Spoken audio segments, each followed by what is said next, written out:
It was supposed to be a normal night on television. The audience at Jimmy Kimmel Live had come expecting jokes, celebrity gossip, and the usual laughter. But something felt different the moment the stage lights dimmed and Jimmy Kimmel walked out smiling with just a bit more edge than usual. His voice had its normal charm, but his eyes held something sharper. "Tonight," he said, "we have someone you don't usually see on this couch. A name trending in conservative circles. A new voice of the Republican right. Please welcome Caroline Leavitt." The room went quiet. Caroline walked out in a navy blue suit, heels clicking softly on the studio floor. She smiled politely, her posture straight, her eyes alert. There was applause, but it wasn't warm. It was curious, cautious, like the audience had been warned something unusual was about to happen. Jimmy shook her hand and gestured toward the couch. "So, you're 25 already? Worked in the White House, and now you're running for Congress." "That's right," she said smoothly. "Well," Jimmy chuckled, "you must be the only 25-year-old who owns a full pantsuit collection." Caroline smiled, not missing a beat. "I'll take that as a compliment." "But I'm not here to talk about fashion." The audience laughed, and for a moment it felt like the tension might break. But it did in single quotes. Jimmy leaned forward. "Let's talk about January 6th. The air changed. Caroline's face remained calm. "Let's talk about all of it. The events, the media spin, the public's right to ask questions. Do you think it was a peaceful protest?" Jimmy asked sharply. "I think it was a chaotic day. And I also think millions of Americans have concerns about government overreach. Media bias and selective outrage," she replied. Jimmy raised an eyebrow. "So you're saying insurrection is free speech?" "I'm saying dissent is not sedition," Caroline replied. "But let me ask you something. Jimmy, why is it that only certain types of protests get sympathy on your show?" The audience shifted in their seats. Jimmy's smile thinned. "Because some protests don't include breaking into the Capitol with zip ties and bear spray. And others don't include looting small businesses," she countered. "Violence is wrong, but selective coverage is worse. You sell justice in sound bites and leave out the rest." People started murmuring. One camera operator slowed down, sensing something was coming. Jimmy narrowed his eyes. "You seem well rehearsed. Maybe because I knew this wasn't going to be a conversation," she said, her voice tightening. "This was always going to be a public trial." "But I'm not afraid of the lights. You worked in an administration that encouraged conspiracy theories. You've been accused of defending one of the darkest days in American history. And your industry," she said, eyes locked on him, "has buried truths far more dangerous." The room went still. Jimmy leaned back. "Like what?" Caroline hesitated for half a second, then said it clearly. "Like the federal surveillance leak in 2018, the one that showed how your government was monitoring American citizens without warrants. You remember Project Orion, don't you?" Gasps. Jimmy blinked. He hadn't expected that. "That was discredited," he said quickly. "Was it? Was it just memory hold by networks like yours because it didn't fit the script?" Jimmy looked off camera. The producers were already moving. The stage manager approached quietly from the side. The crowd was dead quiet now. Caroline stood. "You don't want truth, Jimmy. You want applause. You're not a host or a gatekeeper. And tonight you let the wrong person through the gate." The audience began to react. Some clapped, some booed. Jimmy stood as, "Well, signaling for a break. We're going to commercial," he said. "Thanks for being here, Carolyn." Two men with earpieces entered from the side. One gently touched Caroline's arm. She didn't resist. "Don't worry," she said to the camera as they walked her out. "The truth is already out there. People just have to choose whether they want to see it." The broadcast cut abruptly. What followed was chaos. Within 30 minutes, social media caught fire. Clips of the interview went viral. My users cheered her bravery. Others called it dangerous misinformation. Hashtags like hashtag Levitt vs. Kimmel and hashtag Project Orion began trending. Conspiracy forums lit up. Mainstream outlets scrambled to figure out what had just happened in the middle of the storm. Carolyn posted a single message on her social media account. They tried to shut me up, but the silence will only make it louder. By midnight, cable news was locked in heated debates. Half the country called her a hero. The other half wanted her banned from ever speaking in public again. Somewhere in a quiet room in Washington, a man in a gray suit watched the clip silently on repeat. His phone rang, answered without greeting. She mentioned Orion. The voice on the line said, "I heard," the man replied. "We should have buried it deeper. And now." He paused, watching Caroline's face freeze on the paused screen, her eyes sharp, defiant. "Now," he said, "we see how far she's willing to go." The morning after the broadcast felt like waking up after a storm that no one had seen. Coming news outlets were still trying to catch up. Caroline Levitt's name was everywhere. Some headlines praised her boldness. Young conservative exposes media double standards. Others condemned her. Dangerous rhetoric on late-night TV. In her campaign headquarters in upstate New York, the atmosphere was tense. Reporters were gathered outside. Her team, half stunned, half panicked, huddled around laptops and phones. Inside a small conference room, Caroline sat with Naomi, her campaign manager, and 2 security consultants. "They're calling for your arrest in some circles," Naomi said, scrolling through her tablet. "Others want you on a Senate ticket." By noon, Caroline barely blinked. "This isn't about TV. This is about Orion." One of the consultants leaned forward. "You sure you want to go there?" That leak never made it past the surface. Documents were suppressed. The whistleblower disappeared. If you bring it back, you're not fighting the media, you're fighting the intelligence community. "I'm not bringing it back," Carolyn said. "It never went away." Naomi leaned forward. "There's something else. Overnight, someone sent this." She slid a phone across the table. On the screen was an encrypted message and a link to a secure file drop. No sender, no subject. Only one sentence. "You opened the door. Now walk through it." Caroline tapped the link. The screen blinked, then revealed a list of audio files. File names like WH_Orion_brief_12_15, M4AVP_Monroe_directives_final.wav. Prism-X_redirect_orders.mp3. She clicked one. A man's voice filled the room, calm, measured. Familiar. The operation is to remain compartmentalized. Public knowledge of PRISMX or Orion would destabilize confidence in civil institutions. We recommend continued legal ambiguity and media cooperation. The voice was unmistakably former Vice President Tend, now President Edward Monroe. Silence filled the room. Naomi sat back. "Is that real?" Caroline's hand was steady. "If it is, we just crossed a line no one has dared touch." The door opened. Young staffer poked his head in. "If you're going to want to see this." They followed him to the media room. A foreign news website from Belgium, Point Libre, had just published a story. It featured excerpts from a U.S. intelligence memo dated 2018, detailing Orion's domestic behavioral surveillance program. The article was brief but damning. It claimed the memo had been authenticated by 3 former European cybersecurity officials.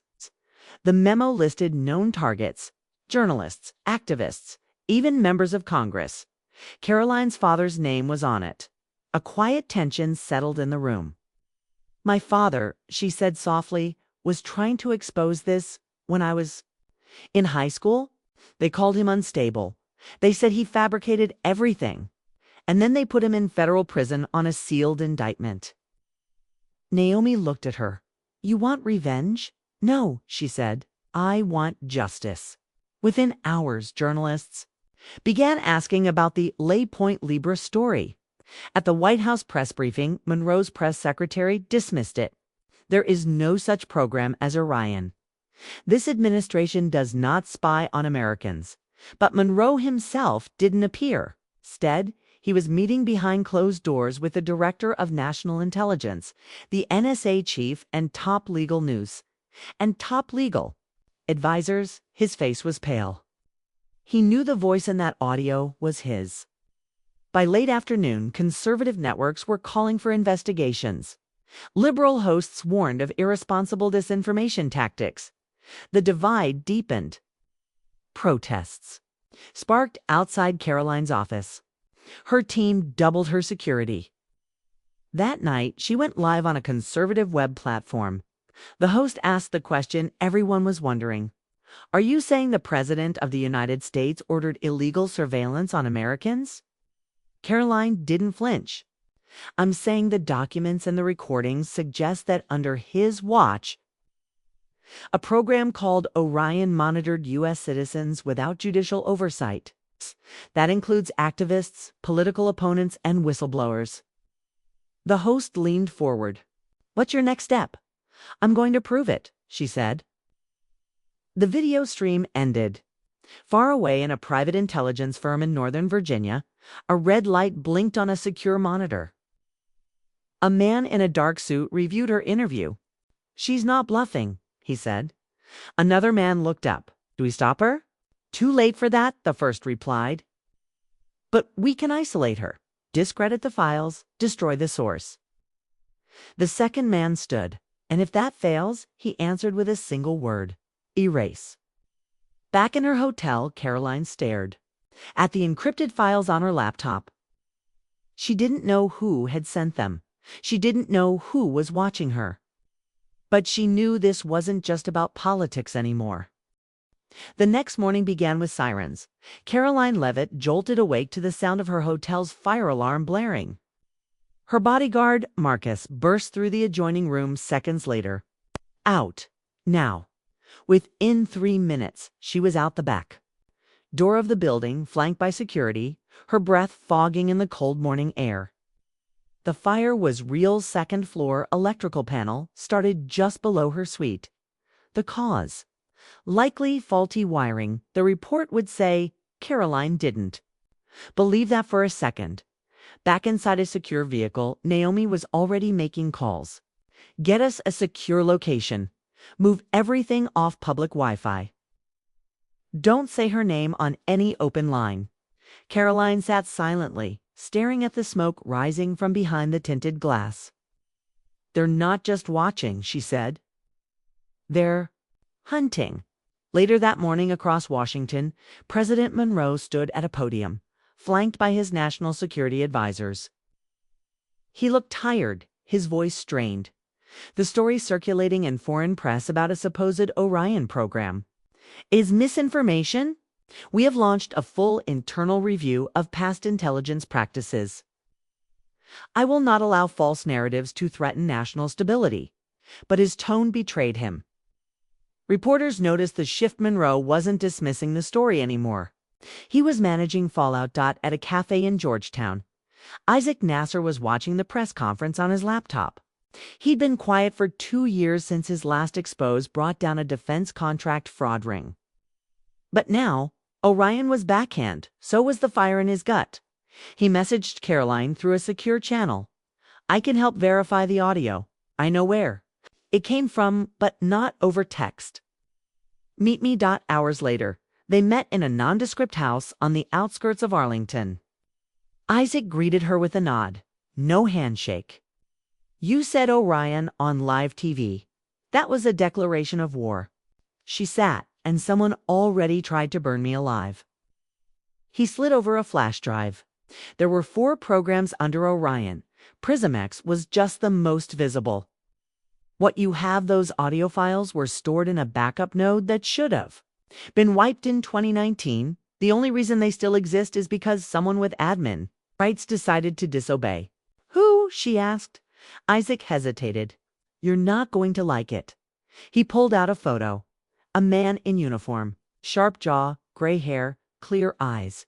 My father, Carolyn, whispered, "That's him." Isaac nodded. He copied everything and sent it to one person after his arrest. Carolyn looked at him. The next day, Caroline Levitt found herself watching her life from the outside. Every major network now featured her face in split screen with words like surveillance whistleblower and Levitt conspiracy or cover-up. The audio files were being analyzed by cybersecurity experts across Europe. Several confirmed the data was statistically consistent with U.S. intelligence logging patterns. The damage was spreading.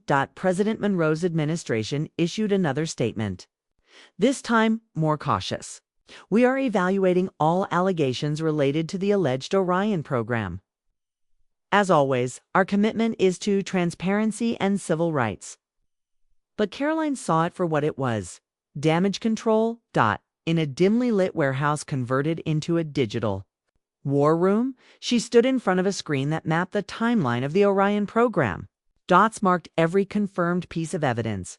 Her father's arrest, the files from Isaac, the Belgian press release, the attacks on her.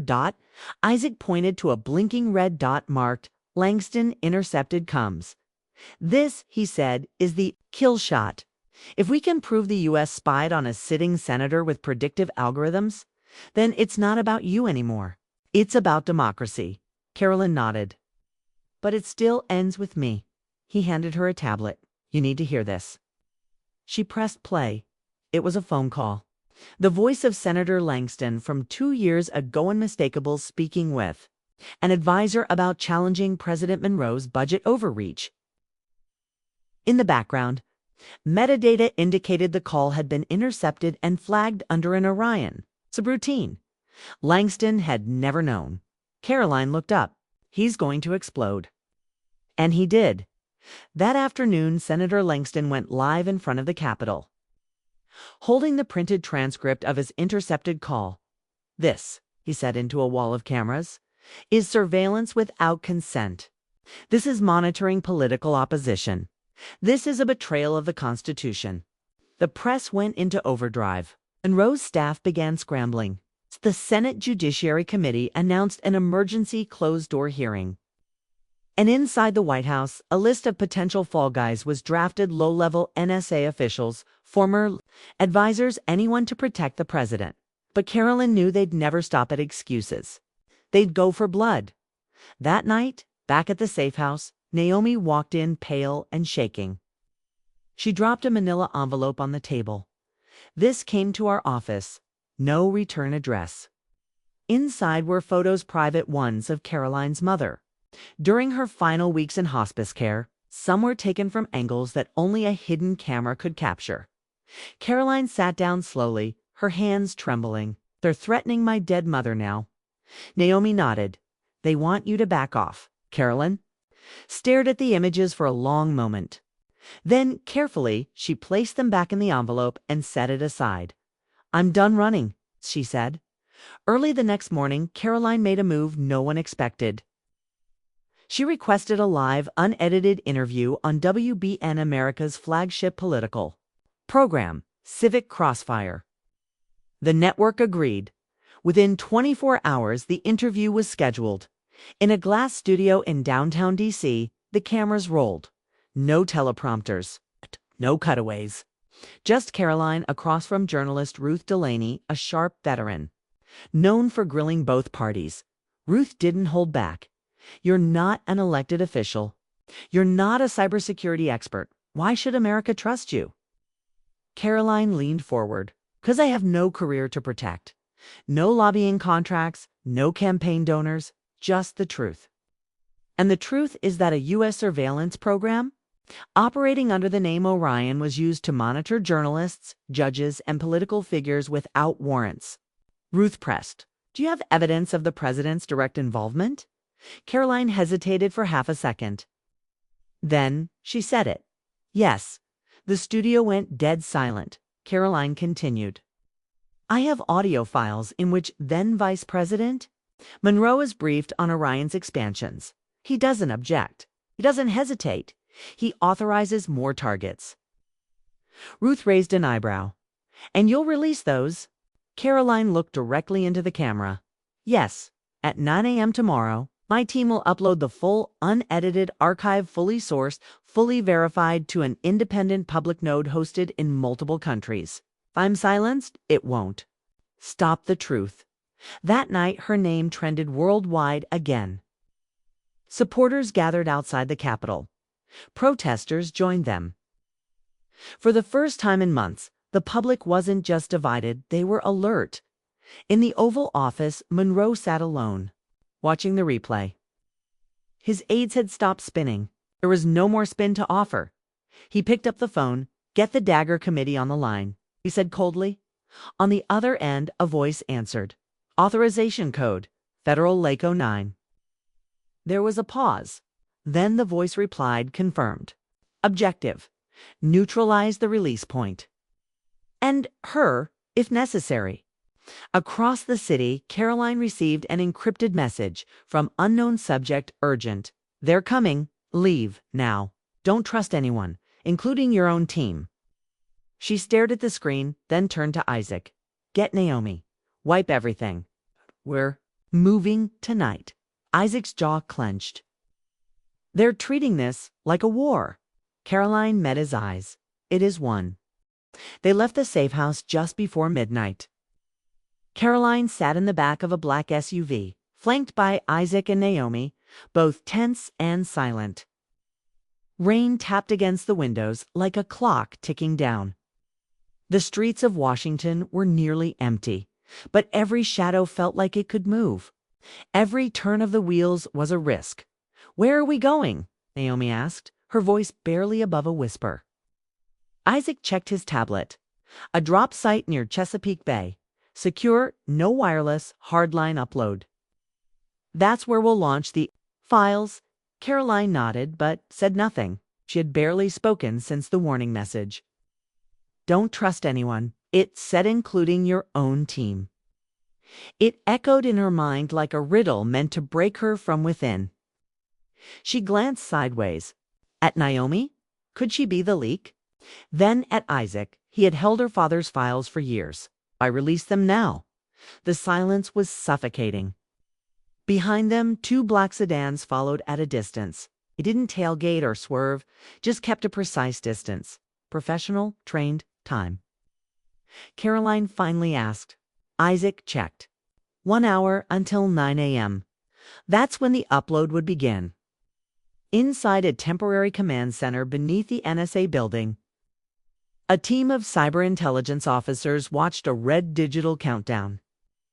The file was ready to go public from a multi-node, server in Virginia, but they were working fast to intercept the signal. One officer turned to the director of cybersecurity. "We can delay them, maybe 5 minutes, 10, if we crash the node." "Not enough," the director muttered. "We need a hard kill." 30 minutes later, Caroline's SUV pulled off a country road onto a gravel path leading to an old boathouse. Isaac jumped out and opened the doors. Inside was a small generator, an ancient desktop, and a landline modem. "This is it," he said. Naomi plugged in the external drive and began the upload. Mirror points: Brussels, Toronto, Reykjavik, and Geneva. Once it's up, they'll have to take down the whole internet to stop it. Caroline exhaled. Then let's give them something to chase. But just as the progress bar hit 12%, headlights appeared at the end of the gravel road. 2 SUVs. Fast. Closing in, back door. Isaac shouted. They grabbed the hard drive and ran into the woods behind the boathouse. Mud slowed them. Trees became walls. The air grew thicker with every breath. Gunfire cracked the silence. Isaac shoved Caroline behind a tree. "Go. I'll draw them." "No!" she yelled, grabbing his sleeve. But he was already gone, sprinting left into the dark, a flashlight in his hand. The shots followed him. Naomi dragged Caroline forward. "We keep going. North. There's a cabin 5 miles up. If we get signal there, we can finish the upload." They kept running. Behind them, Isaac disappeared into the night. No shots after the third burst.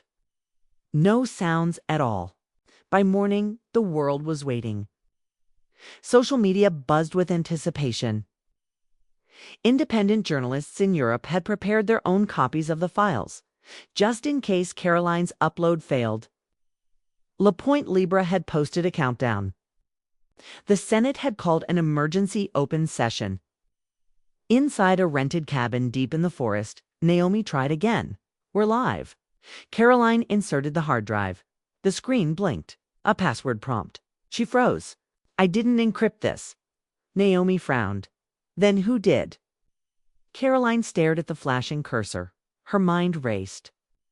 Then she remembered her father's motto, a phrase he had carved into her childhood bookshelf before he disappeared. "Justice. Has nitrogen monoxide expiration dates?" She typed it in. The files unlocked. The upload began. At 9:01 a.m., the world changed. Screens lit up with raw evidence. Thousands of pages, audio files, metadata logs, judicial memos, Monroe's voice, Rian's algorithmic.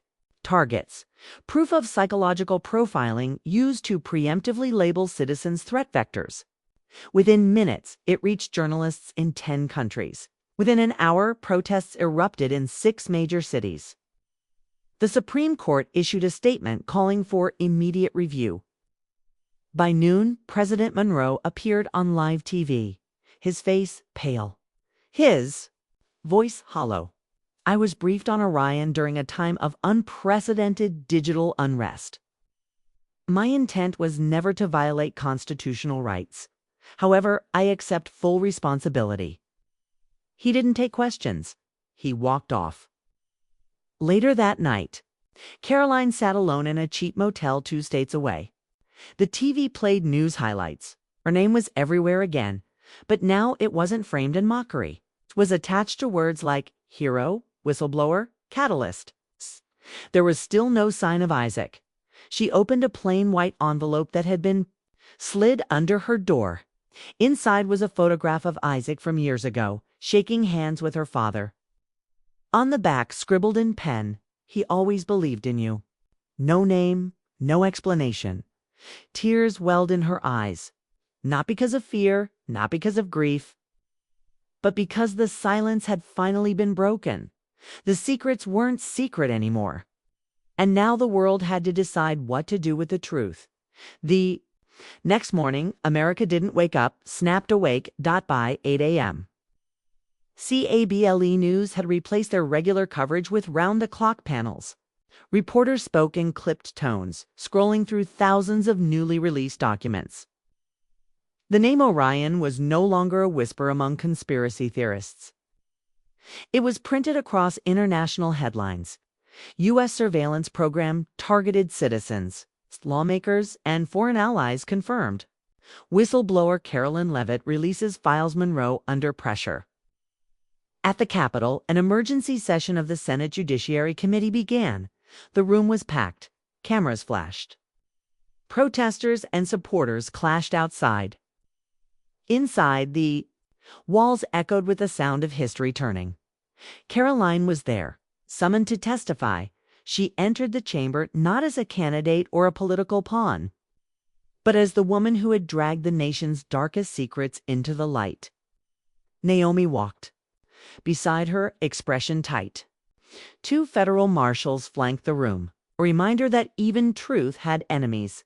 Senator Langston, now chairing the hearing, called the room to order. His voice was grave. "We are here not to protect political futures, but to understand how a program like Orion was allowed to exist in a democratic society." All eyes turned to Carolyn as she took her seat.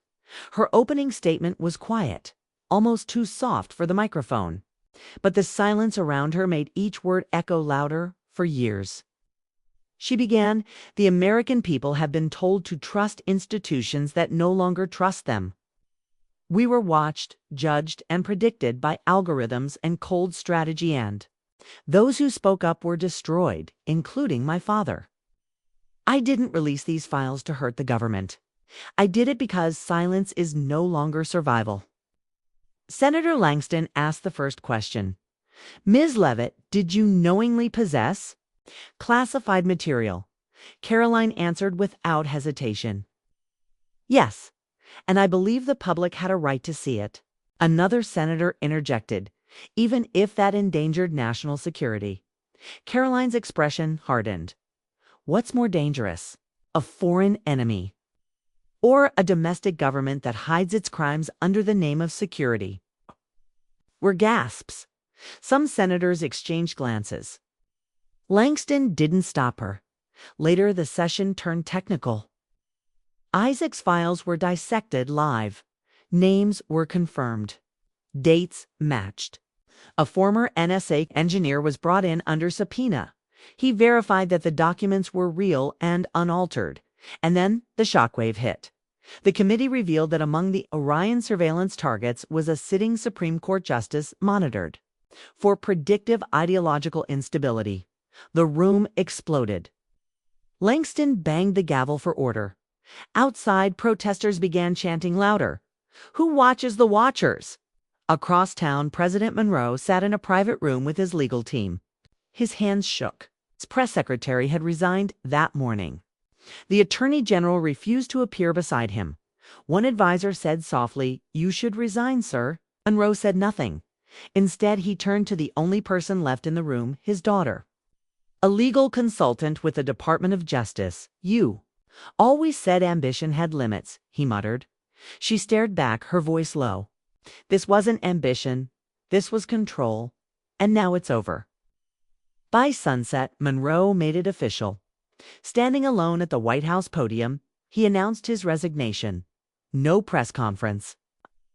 No questions. Just a 4-minute televised statement. "I thought I was protecting a nation. Instead, I helped it lose trust in itself. I am stepping down as President of the United States, effective immediately." The broadcast cut. The screen faded to black dot hours later. Caroline was back in the motel. The storm had passed, but the cost was everywhere. She hadn't seen Isaac since the night of the upload. Rumors spread that he had crossed the Canadian border under a false name. She hoped he was safe, but doubted he was. Naomi poured coffee into a paper cup. "You just brought down a president," she whispered. Caroline shook her head. "No, he brought himself down. I just showed people where the truth was buried." Naomi nodded. "So, what now?" "What do you do with all this attention?" Carolyn stared out the window at the dark sky. "I don't want to be a politician anymore. I want to build something better." The next day, she announced the formation of the Levite Foundation for Government and Media Accountability with a mission to protect whistleblowers, fund independent investigative journalism, and monitor surveillance laws worldwide.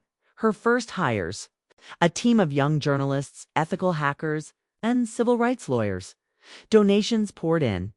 In Geneva, the United Nations opened a special session on digital sovereignty. Levitt's files were presented as evidence.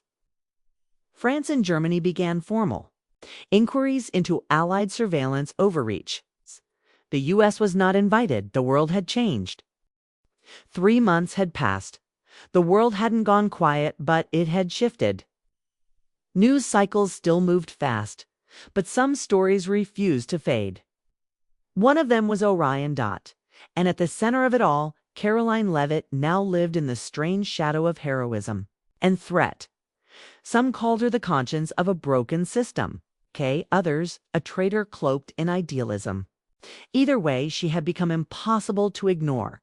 Her foundation, built from a motel room and a flash drive, had grown fast.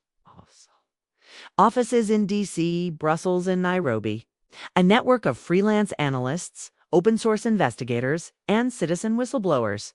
Their motto was simple: power must explain itself.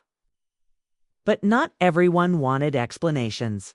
One quiet evening, a plain brown envelope arrived at the Foundation's Geneva office. No return address. Inside was a hard copy of a redacted memo, stamped ultra-restricted. Top signal. The contents weren't from Orion. They were from something worse. Program labeled ECH09. An advanced AI-led influence campaign designed not just to monitor citizens, but to nudge their thoughts.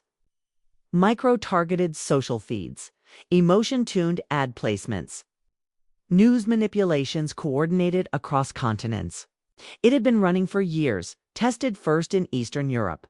Then the USTH memo listed its first beta test subject by code. Law 27. Caroline Levitt. Her own rise had been tracked, influenced, not controlled but observed, fed. She stared at the document for a long time, her hands going cold. They'd been watching since before Orion. Isaac looked over her shoulder, jaw tightening. They didn't just watch you. They studied how people responded to you. What made you go viral? What made you disappear? Naomi entered the room. We just got pinged from Tokyo. Someone's leaking. Screenshots of Echo -9. 3 data engineers from Intersignal went missing last week. The mood shifted. This was no longer about surveillance. It was about behavioral manipulation at scale. Orion was invasive, but ECH09 was invisible. The world hadn't been spied on, it had been shaped, and Caroline had been one of their best test cases. Later that night, she appeared live via encrypted stream on several global independent media outlets. No news anchors, no framing, just her, in a plain room looking directly into the camera. I need to tell you something we never expected to find, she began. You've heard of Orion, you've seen the documents, you've read the transcripts, but that was only part of the machine. She explained Echo -9 in calm, simple words. Explained how predictive AI systems were now being used not just for ads or engagement, but to bend public discourse without detection. How chaos was engineered to look organic. How freedom was designed to feel like choice, when in fact it was code. I was watched, and so were many of you. But this isn't about me anymore. This is about what comes next. The live stream was viewed over 60 million times in the first day, but the response was fractured. Some believed every word, demanded action, called for an international ban on algorithmic behavioral targeting. Others accused her of fear-mongering, claimed the memo is faked. One senator called her a professional agitator masquerading as a patriot. The White House declined to comment, and yet something had begun. Within a week, whistleblowers from Spain, Malaysia, and Brazil released their own pieces of the puzzle.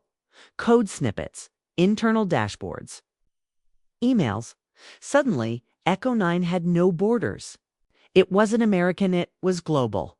A system sold to allies, adapted by regimes, quietly upgraded year by year. Protests followed in major cities. The UN called an emergency summit. Tech executives were subpoenaed, and through it all, Caroline kept moving not to be famous, but to be useful. She refused television appearances, gave no interviews. She simply kept releasing evidence page by page, node by node. Each new leak like a drop of water wearing away a mountain dot. Then, one morning, Isaac walked into her office with an envelope. "From your father?" he said.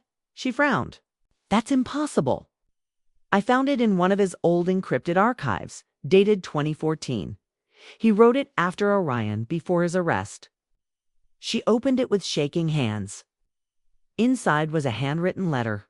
"If you're reading this, it means you did what I couldn't. I was too early, too noisy, too angry. But you learned how to listen. The system feeds on fear, on silence, on division. But truth doesn't scream, it echoes. You just have to keep it moving. I love you. I'm proud of you, Dad." Tears blurred her vision. "I wasn't built for this," she whispered. Isaac sat beside her. "Neither was I, but here we are." She looked at the screens on her wall, files loading, code compiling, stories being shaped by people who finally knew. And then she stood. "Get the next set ready," she said. "Let's go again. 'Cause even after Orion, even after Monroe, even after everything, there was still a war over truth. And Caroline Levitt wasn't done fighting.